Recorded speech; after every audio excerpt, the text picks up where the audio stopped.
राधे राधे प्रभु जी। आप सबको राधे राधे। आप सभी अच्छे होंगे, स्वस्थ होंगे, प्रसन्न होंगे। आपका मेरे YouTube चैनल पे सबका हार्दिक अभिनंदन, सबका स्वागत है। आज मैं आपको एक कथा का बहुत ही सुंदर प्रसंग आपके सामने प्रस्तुत करूंगा। प्रसंग का नाम है असली श्री कृष्ण कौन। भगवान श्री कृष्ण की सभा में एक बार खूब हास्य विनोद हो रहा था। आपस में हंसी मजाक हो रही थी कि इतने में काशी राज के जो मित्र थे राजा पौंड्रिक का एक दूत आया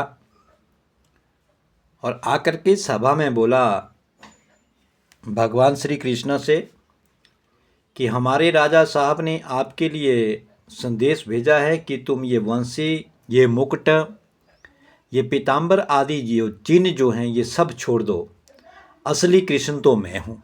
ये भिजवाया पौंड्रक ने अपने दूत के द्वारा भगवान श्री कृष्ण को।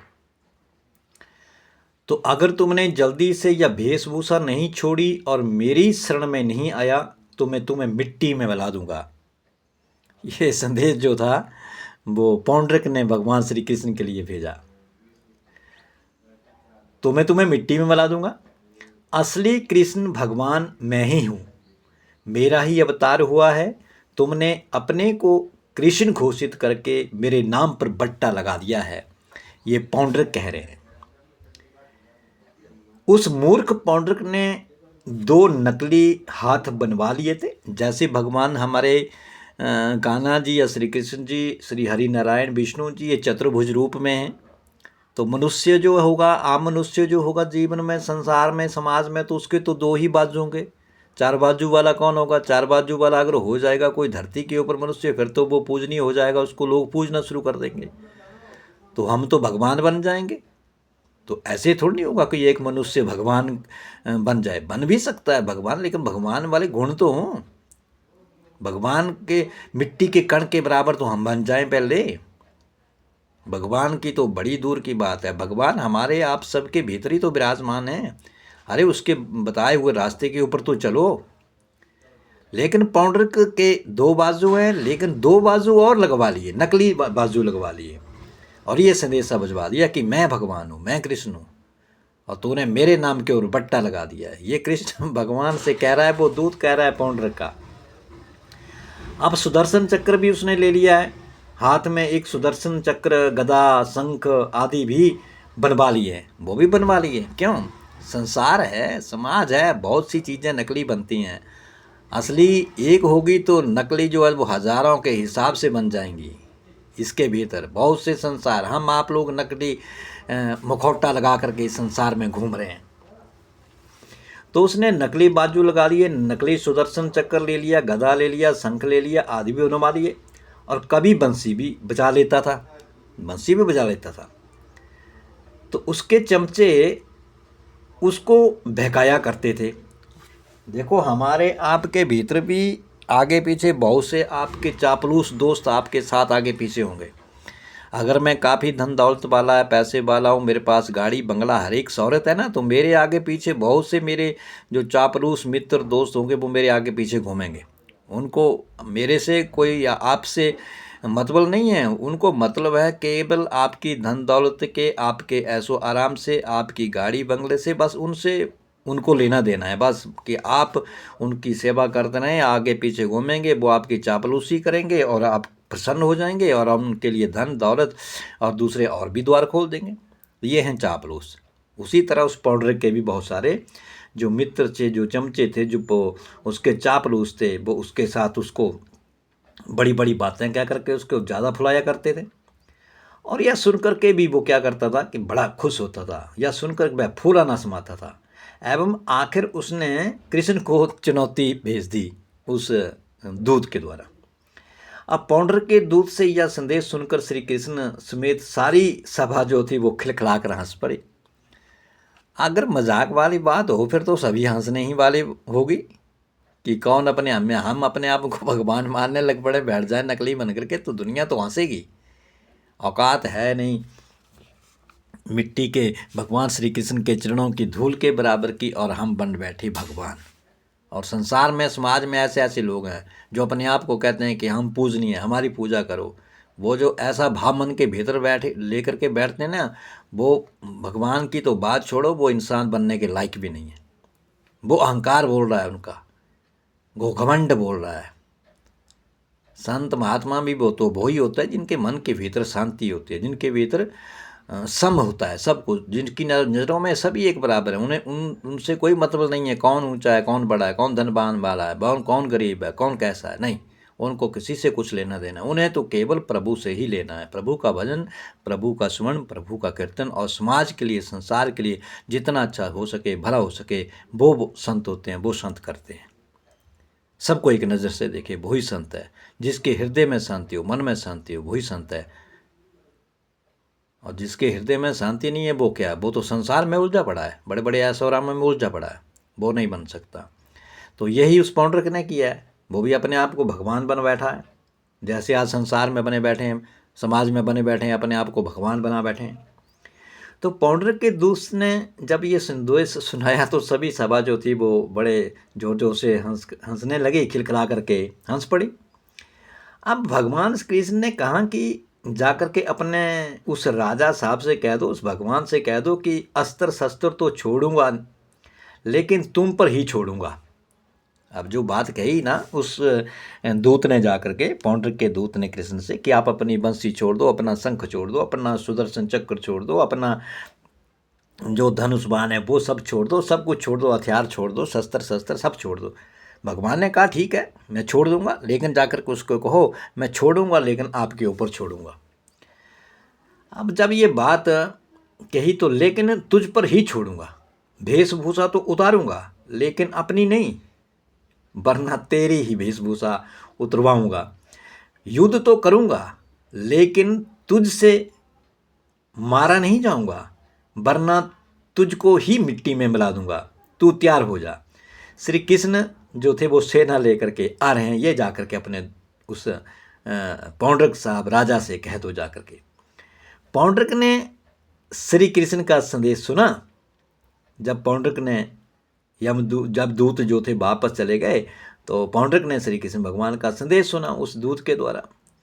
तो वह 2 अक्षौणी सेना लेकर के तैयार हो गया। देखो, उसने भी सेना बनाई हुई है, उसने भी सेना तैयार की हुई है। उधर भगवान श्री कृष्ण के पास 18 अक्षौणी, इधर इसके पास 2 अक्षौणी सेना उसने भी तैयार कर ली। अब सेना तैयार कर ली। पौंड्रक का मित्र, जिसे हम आप लोग कहते हैं कि पौंड्रक ने जब ये सेना तैयार कर ली तो काशी का राजा था पौंड्रक का मित्र, मदद के लिए 3 अक्षौणी सेना वह भी ले आया। पौंड्रक का एक मित्र था, वो भी अपनी 3 अक्षौणी सेना ले आया। 2 अक्षौणी सेना पौंड्रक के पास खुद की 5 हो गई। दोनों पक्षों के बीच भीषण युद्ध हुआ। त्रिशूल, गदा, मुदगर, शक्ति, त्रिष्टि, तोमर, तलवार, पटिस और बाण आदि अस्त्र शस्त्र खूब बरसे, खूब युद्ध हुआ, बहुत जोर शोर से युद्ध हुआ। और भगवान श्री कृष्ण ने भी गदा, तलवार, चक्र, बाण आदि अस्त्र शस्त्रों से पौंड्रक की सेना को तहस नहस कर दिया।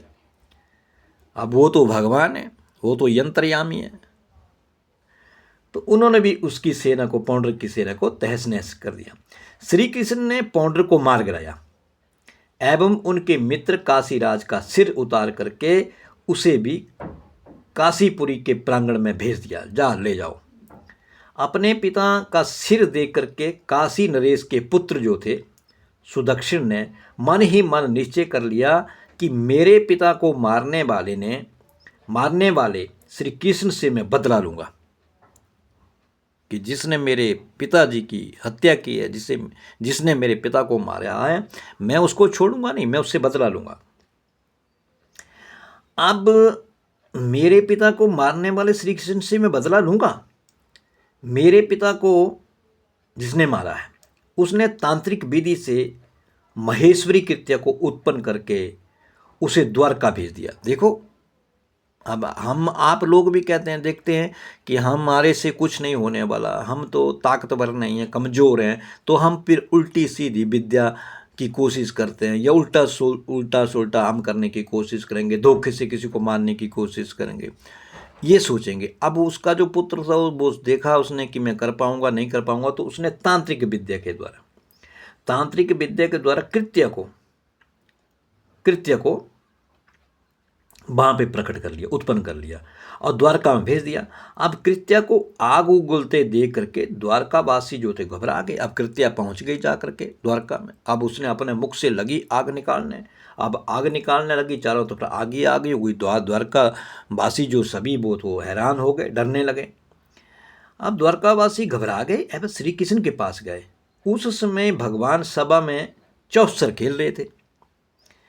तो लोगों ने कहा जाकर के भगवान श्री कृष्ण से, हे कृष्ण, यह कृत्या मानो हम सबको निकलने के लिए आ रही है। अब केवल आप ही हमें बचा सकते हैं, क्योंकि ये सबको जला करके राख कर देगी। अब श्री कृष्ण भगवान तो मंद मंद मुस्कुराए। भगवान के होंठों के ऊपर तो हमेशा मुस्कान रहती है, और जो मुस्कान जो रहती है तो वही तो हम सबको मोहित कर देती है। भगवान का तो यही मुखड़ा, यही चेहरा, ये आंखें, ये होंठ, ये नोज, ये सब कुछ आंखें, भगवान श्री कृष्ण वो हमको मोहित कर लेता है, हमको अपनी ओर खींच लेता है। यही तो भगवान श्री कृष्ण की सबसे बड़ी खूबी है। और भगवान श्री कृष्ण जो थे वो उस बात को सुन करके, द्वारका वासियों की बात को सुन करके मंद मंद मुस्कुराने लगे और बोले, डरो मत, मैं तुम लोगों की रक्षा करूंगा। अब भगवान श्री कृष्ण ने अपने सुदर्शन चक्र को आज्ञा दे दी।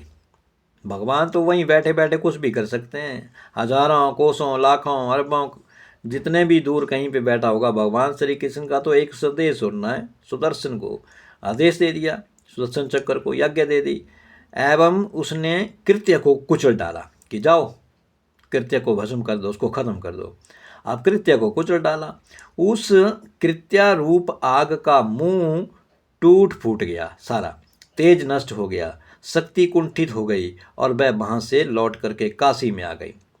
वहाँ उसने जाकर आचार्यों के साथ सुदक्षिण को जला करके भस्म कर, देखो जिसने भेजा था ना उसी को जा करके उसने तहस नहस कर दिया। तो प्रभु जी कई बार हम उल्टा सीधा करने की कोशिश करते हैं ना, तो वो चालें कई बार हमारे ऊपर ही पड़ जाती हैं और हम कहीं नहीं रहते हैं।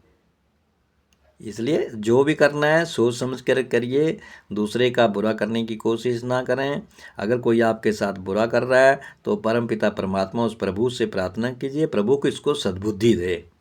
अगर आप भी उसकी तरह ही अगर करने शुरू कर देते हैं तो हमारे और आपके भीतर या उसके भीतर क्या फिर समानता रह जाएगी, फिर तो हम दोनों एक जैसे हो जाएंगे।